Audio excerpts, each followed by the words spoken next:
In the bustling city of Ngede, Fatima sat on her bed, her fingers expertly braiding her hair as she hummed a hymn from the choir practice.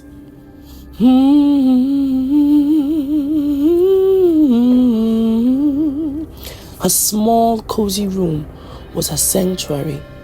The wooden decks near the window held a Bible, opened to a passage she had been reflecting on, and a notebook filled with unfinished thoughts. It was here she escaped from the heavy weight of expectations that came with being Pastor Elijah's daughter. Pastor Elijah wasn't just a pastor, he was the pastor. His sermons weren't limited to Ngede. People from neighboring towns traveled miles to hear him preach, seeking miracles of healing and prosperity. Fatima had grown up watching the church transform from a small group in their backyard to a grand building that could hold thousands of people.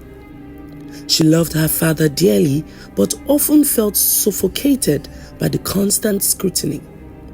The pastor's daughter must be perfect, they whispered. Every dress she wore, every step she took, and even her singing in the choir were endlessly judged.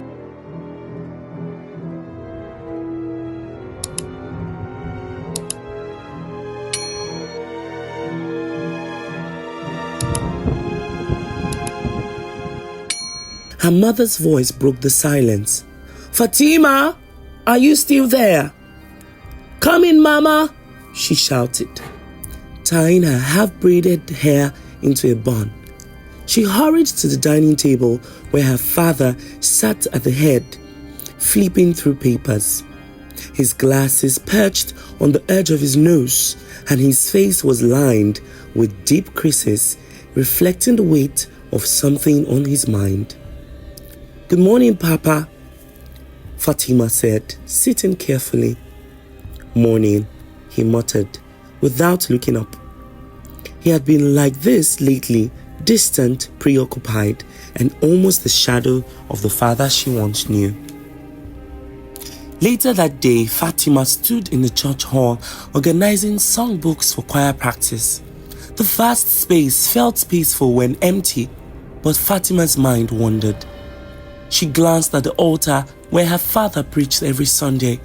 It looked the same as always, yet the messages coming from there had changed. When Fatima was younger, her father's sermons were more about God's love, forgiveness, and living a holy life.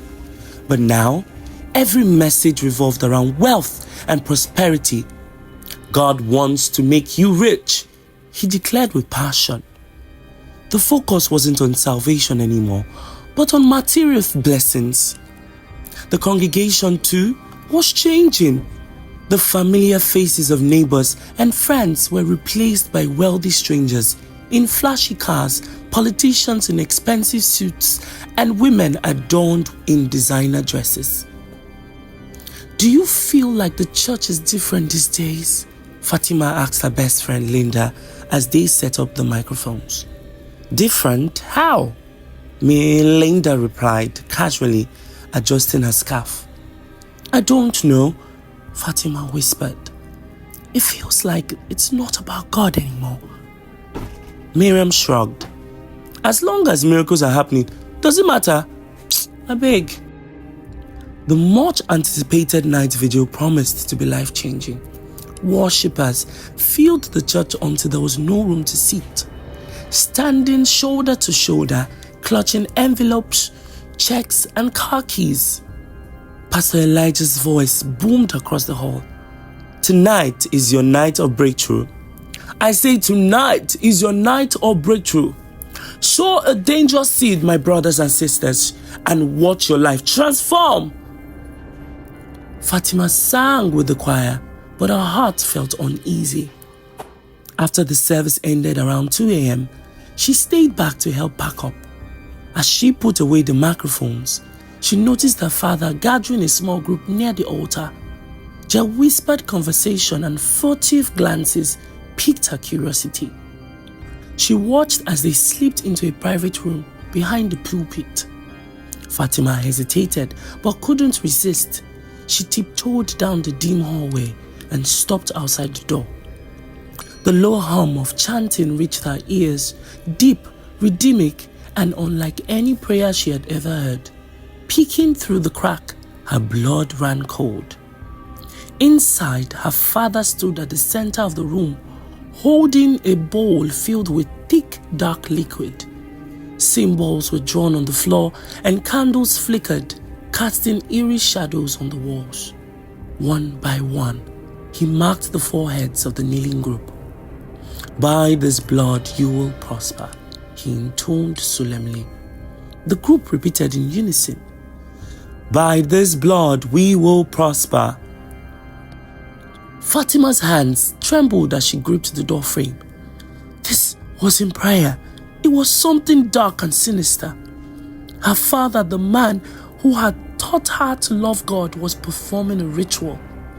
The realization hit her like a thunderbolt.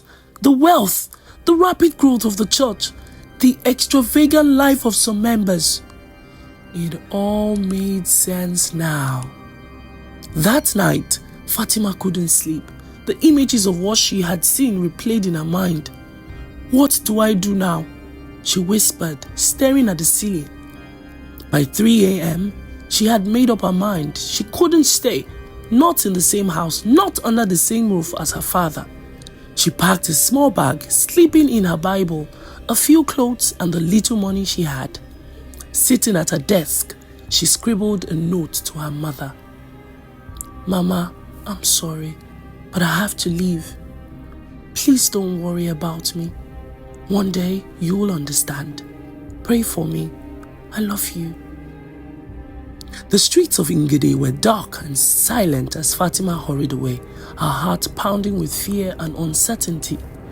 Every shadow felt like it was following her.